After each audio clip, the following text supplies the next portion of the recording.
tal? Buen día. Gracias por continuar con nosotros. Carolina Sadler con el análisis internacional. Iniciamos, señores, en Bolivia, en donde continúa el caos, la ola de violencia, las protestas y organismos internacionales como lo que es la Organización de Naciones Unidas, Organización de Estados Americanos, Bruselas, la Iglesia Católica, etcétera, están pidiendo buscar una sola solución a lo que es esta ola de violencia que no para de escalar en Bolivia. Pues en el día de ayer todo el mundo está tratando de mediar ante lo que es la presidenta interina, Yanine Áñez, y obviamente el movimiento MAS, el movimiento del socialismo, pues que siguen al presidente Evo Morales. ¿Qué está pasando en Bolivia? Bueno, pues carreteras están bloqueadas que impiden trasladar lo que es el combustible, trasladar lo que son medicamentos, alimentos, etcétera. Violencia. El pasado viernes, por ejemplo, solamente el pasado viernes fueron asesinados 9 cocaleros. Pues que se oponen a lo que es el gobierno interino y que no reconocen el gobierno interino de Yanine Áñez. 24 personas en total han fallecido, 715 personas heridas y 50 personas detenidas, y obviamente no se ve una solución a la vista, a pesar de que la presidenta dijo que su objetivo al asumir la presidencia era básicamente el pacificar el país. En los pocos días que lleva no se ha visto ningún cambio, al contrario. Esto es una de las cosas. Lo otro es el decreto número 4078. Este decreto dice básicamente que exime de responsabilidad penal a los militares desplegados para controlar las movilizaciones. Pero ¿qué pasa en este caso?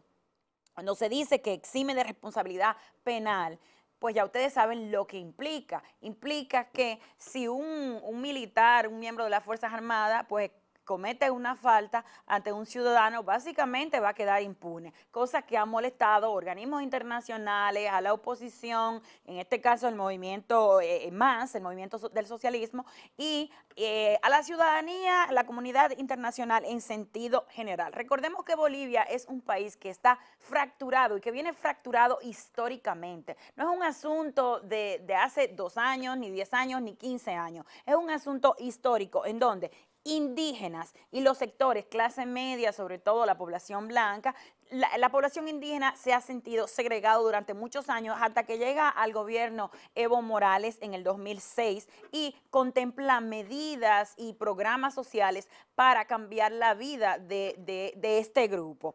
Pero al final, ¿qué va a pasar? No sabemos. En el día de ayer, los miembros de Organización de Naciones Unidas y la OEA, pues se reunieron con la presidenta interina y determinaron que existen las condiciones para que haya un diálogo, para que se llegue a un consenso y se busque una solución inmediata a todo esto, a una crisis que se ha desatado tras las elecciones del pasado 20 de octubre, en donde, como ustedes saben, y esto es un recuento de lo que ha ocurrido, bueno, en primer lugar se declaró Evo Morales como ganador, luego se pidió la asistencia de la Organización de Estados Americanos para hacer una auditoría, luego la renuncia de Evo Morales y la salida de Evo Morales hacia México para luego llegar hasta Yanine Áñez, quien se autoproclamó presidenta interina, y esto porque simplemente no siguió los protocolos establecidos por el Congreso boliviano. Entonces, ¿hacia dónde vamos? Vamos a ver qué va a pasar en el día de hoy, pero se le ha dado un ultimátum, no solamente a los cocaleros, sino también otros grupos sociales le han dado un ultimátum a la presidenta para que renuncie, otra también que se le pide que renuncie. Entonces, yo misma me pregunto hacia dónde vamos y cada vez que asuma una persona se le va a pedir que renuncie, pero también esta no es la forma. Entendemos que hay que conversar, hay que dialogar, hay que ceder y obviamente al final los grandes afectados de todo lo que está pasando es el pueblo boliviano. Otro país, señores, que lamentablemente muchos creen que va camino a lo que está pasando en Bolivia, lo que está pasando en Chile y otros países de América Latina, es Colombia. Hay un paro convocado para el día de mañana jueves, un paro nacional pues en contra del gobierno de Iván Duque. Ya de por sí existe un descontento en la población colombiana. Una encuesta ha determinado que el 69% de los ciudadanos colombianos no está satisfecho con el gobierno de Duque. Yo lo veo desde el punto de vista, y siempre lo digo, ningún gobierno va a satisfacer el total de la población.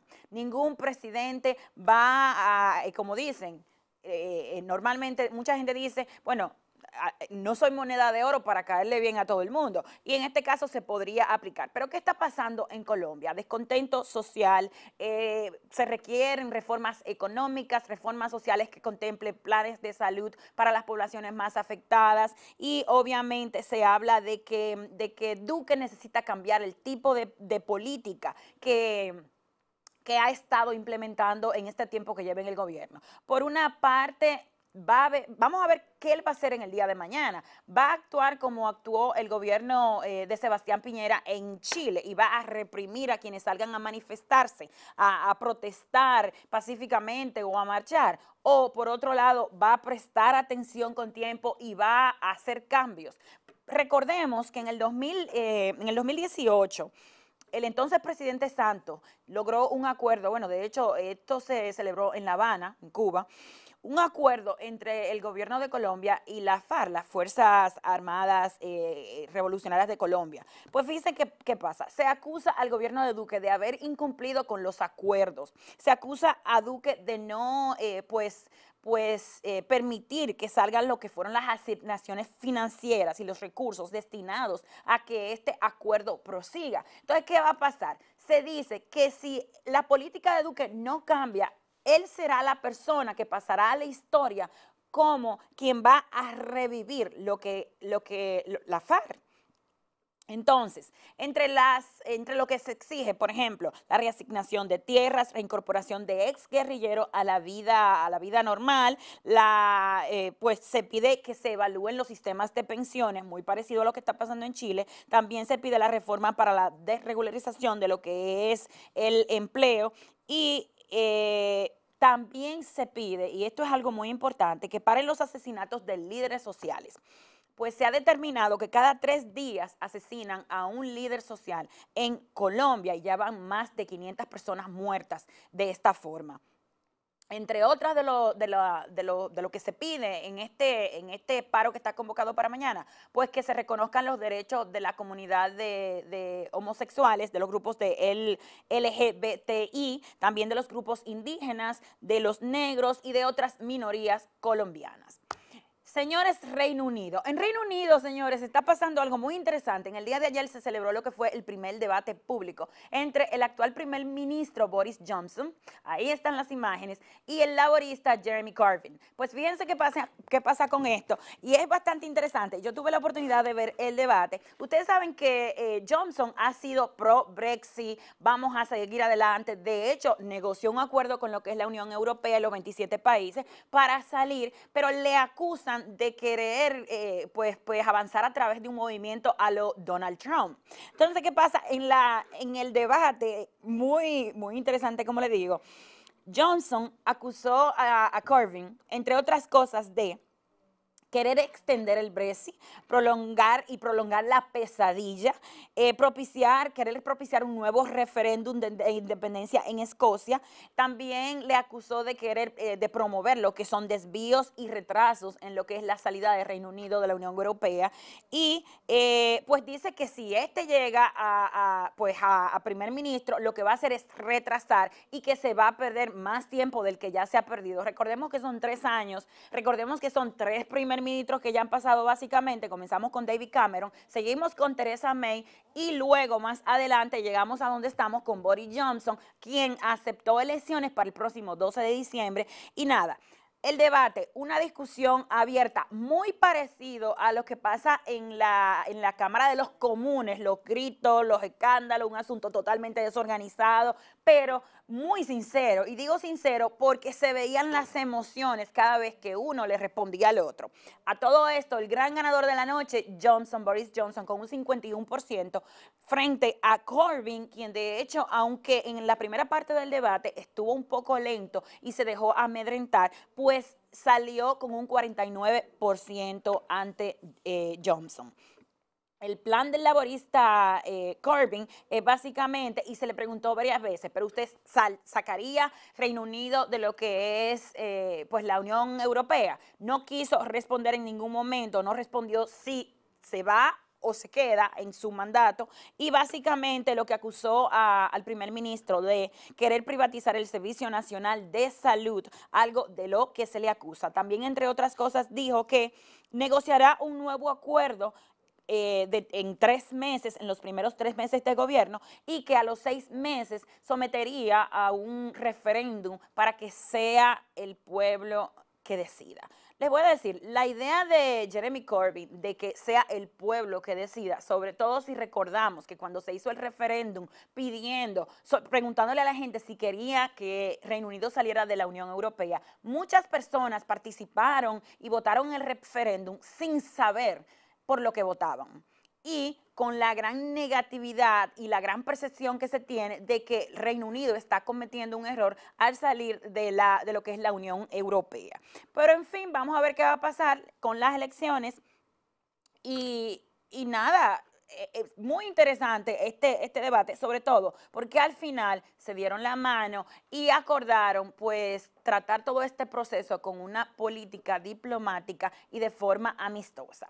Por último, señores, Hong Kong, el caos no cede. A pesar que en el día de ayer la policía permitió la salida de muchos, ahí están las imágenes, permitió la salida de muchos de los estudiantes que se encuentran dentro de lo que es la Universidad Politécnica de Hong Kong, pues ustedes ven ahí las imágenes de lo que está pasando. Se estima que quedan dentro de la universidad alrededor de 100 estudiantes. Muchos padres se encuentran cerca de todo esto, donde la policía le impide a los estudiantes el salir y básicamente piden que dejen salir a sus hijos.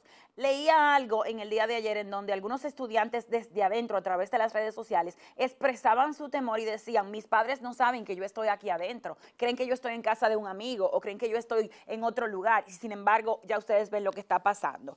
La policía, por su parte, y el gobierno creen tener la mayoría de los manifestantes más radicales y líderes de los movimientos que promueven estas protestas. Estas protestas comenzaron ya hace varios meses a raíz de un proyecto de ley de extradición que fue rechazado por la población y que, a pesar de que fue retirado, pues aún continúan las protestas.